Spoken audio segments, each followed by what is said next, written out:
দিল্লি শাহী জামে মসজিদের মধ্যে খতিব হলেন শাহ ওলিউল্লাহ মুহাদ্দিসে দেহলভী রহমাতুল্লাহ আলাই। জুমার নামাজের খুতবায় যখন দাঁড়ায় রুমাল দিয়া চেহারাটা ঢাকিয়া দাঁড়ায়।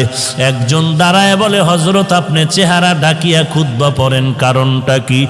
আল্লাহর ওলি বলে, বাবা আগামী জুমায় তুমি জবাব নিতে আসবা। আগামী জুমায় যখন আসলো বলে, আমার কাছে দাঁড়াও। আল্লাহর ওলি শাহ ওলিউল্লাহ মুহাদ্দিস তার রুমালটা ওই প্রশ্নকারীর মাথায় দিলেন। প্রশ্নকারী একটা চিৎকার দিয়া বেহুশ হয়ে জমিনে পড়ে গেল। হুশে আসার পরে বলে, বাবা রুমালটা মাথায় দেওয়ার কারণে তুমি চিৎকার দিলা কেন?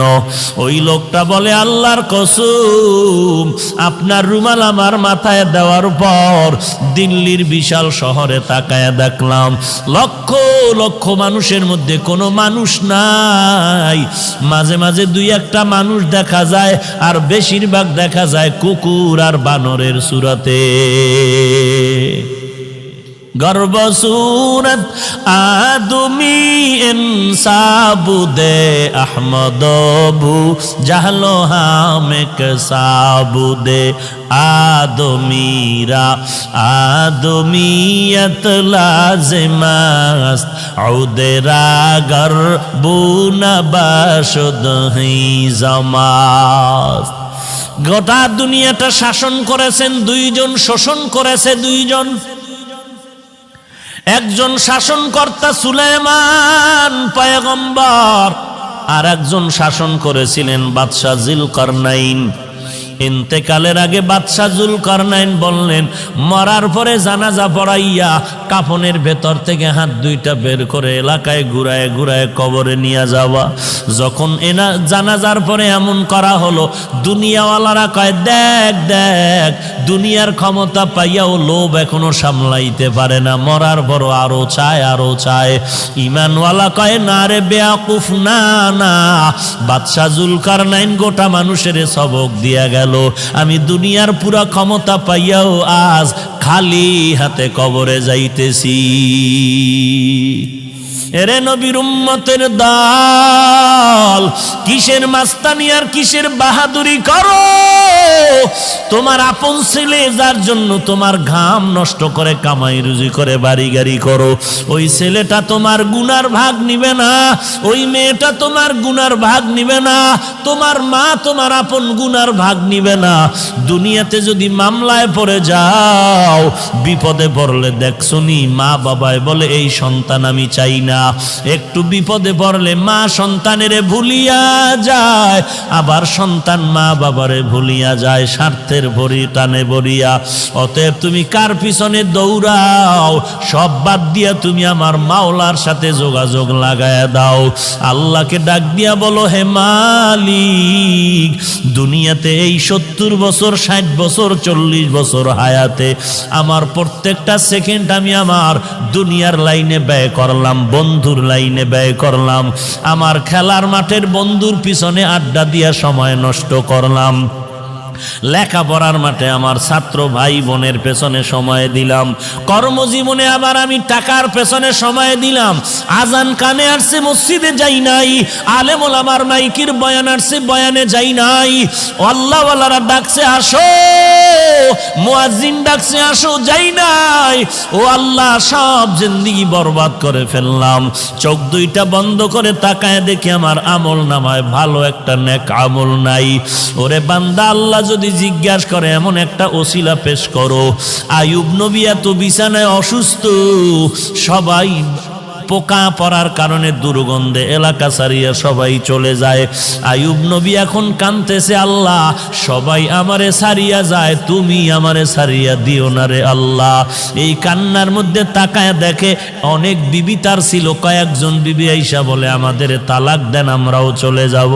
আইয়ুব নবী কান্না করে বলে, বিবিরা যাও যাও, আমার জন্য আমার আল্লাহ হলেন যথেষ্ট। এইবার আইয়ুব নবী ভাঙ্গা দিল নিয়ে কান্না করে বলে, বলে, ও মালিক, আমার আদরের আপন বিবিরা পর্যন্ত আমাকে ছাড়িয়া সবাই চলিয়া যাইতেছে, তুমি আমাকে ফালাইয়া দিও না, মেহেরবানি করে তুমি আমাকে কবুল করিয়া নিও। হঠাৎ আইয়ুব নবী তাকায় দেখে পায়ের কিনারায় একমাত্র বিবি রহমা বয়া বয়া কান্না করে। আইয়ুব নবী ইশারা করে বলে, বিবি সবাই গেল, তুমি কেন যাও না? ইউসুফ নবীর কন্যা রহিমা, কিন্তু আসল নাম রহমা, তুমি যাও। বলে, না না, আমাকে যেতে বলবেন না পয়গম্বর। কারণটা কি? বলে, আমি আপনার খেদমতে আমার জীবনটা কাটায় দিতে চাই। কারণ কি? বলে, হাসরের ময়দান তো বড় কঠিন, একটা নেকের টানে মা বাবায় জাহান্নামে যাবে, ছেলে মেয়েরা জান্নাতে যাবে। একটা নেকের ব্যবধানে অনেক সময় ছাত্র জান্নাতে যাবে, ওস্তাদরা জাহান্নামে যাবে। একটা নেকের টানে বক্তা জাহান্নামে যাবে, শ্রোতারা জান্নাতে যাবে। একটা নেকের ব্যবধানে ইমাম সাহেব জাহান্নামে যাবে, মুক্তাদিরা জান্নাতে যাবে। একটা নেকের ব্যবধানে দেখা যাবে পীর সাহেব জাহান্নামে যায়, মুরিদেরা আমল করিয়া জান্নাতে যায়। এরে নবীর উম্মতের দল, রহমা নামের বিবি কান্না করে বলেন, ওই হাসরের ময়দান এমন একটা ভয়ঙ্কর ঘর, একটা জায়গা, সূর্য মাথার উপরে নেমে আসবে, সূর্যের তাপে জমিনটা তামা হয়ে যাবে। ওদিকে জাহান্নামের আওয়াজ, ওদিকে আমার আল্লাহ তাআলার কুদরতের আওয়াজ। ওয়ামতাজুল ইয়াউমা আইয়ুহাল মুজরিমুন, এরে গুনাহগারের দল, নেককারদের থেকে তোরা আলাদা হয়ে যা। জাহান্নাম চিৎকার দিয়ে বলবে, রে মালিক, গুনাহগারগুলো সব আমার পেটের মধ্যে দিয়া দাও রে আল্লাহ। সূর্যের তাপে মানুষের গুনাহগারের মাথার মগজগুলো টাস টাস করে ফেটে যাবে, পায়খানার রাস্তা দিয়া পেটের নারী বুড়িগুলো পড়িয়া যাইবে। এমন কান্নার আওয়াজ, জাহান্নামের আওয়াজে হাসরের ময়দানটা থরথর করে কাঁপা শুরু হয়ে যাবে। ওরে নবীরা পর্যন্ত কান্নার আওয়াজ, শুধুমাত্র তোমার আমার নবী সিজদায় পড়ে কাঁদবেন, আল্লাহ জাহান্নামে ফিরাও, আমার একটা উম্মত যেন জাহান্নামে না যায়। আমার একটা উম্মত জাহান্নামে গেলে আমি নবী জান্নাতে যাব না। আল্লাহ বলবেন, নবী আপনি কাঁদবেন না, আপনি চিনিয়া চিনিয়া বাছাই করে করে আপনার উম্মতের জান্নাতে নেওয়ার চেষ্টা করেন। এরে নবীর উম্মতের দল, আমার নবী উম্মতের কেমনে চিনবেন? আম্মা জান আয়েশা রাদিয়াল্লাহু আনহা বলেন, কোটি কোটি মানুষের মধ্যে উম্মতের চিনবেন কি করে? আল্লাহর নবী বলেন, হে আয়েশা, বড় গাভীর পাল, গরুর পাল, বকরির পাল, ওই বকরির পালের মধ্যে যদি কোনো বকরির কপালে চাঁদের সাদা চিহ্ন থাকে, এটা চিনা কেমন কঠিন? বলে, অনেক সহজ। বলে, হাসরের কোটি কোটি মানুষের মধ্যে আমার যারা আসল উম্মত, ওযু বানাইয়া 5 বেলার নামাজ পড়বে, আমি নবী তাকায় দেখব ওযুর অঙ্গগুলো তাদের নূরের আলোতে ঝলমল ঝলমল করতে থাকবে। আমি নবী বাছাই করে করে জান্নাতের ময়দানে নিয়ে যাব। রহিমা কান্না করে বলে, পয়গম্বর, হাসরের দিন যদি আল্লাহ আমি রহিমাকে ডাকিয়া বলে, এমন কোন আমল নিয়ে আসছো নাকি যাতে করে তোমাকে মাফ করে দিব? ওই দিন যদি আমার কোনো আমল না পাই, আমি আল্লাহর কাছে দাঁড়ায় বলবো, হে মালিক, আমি একজন তোমার আদরের নবীর স্ত্রী, তুমি আমাকে উসিলায় মাফ করে দাও। আমার আল্লাহ নবীর মোহাব্বতে আমি রহিমাকেও মাফ করে দিতে পারেন।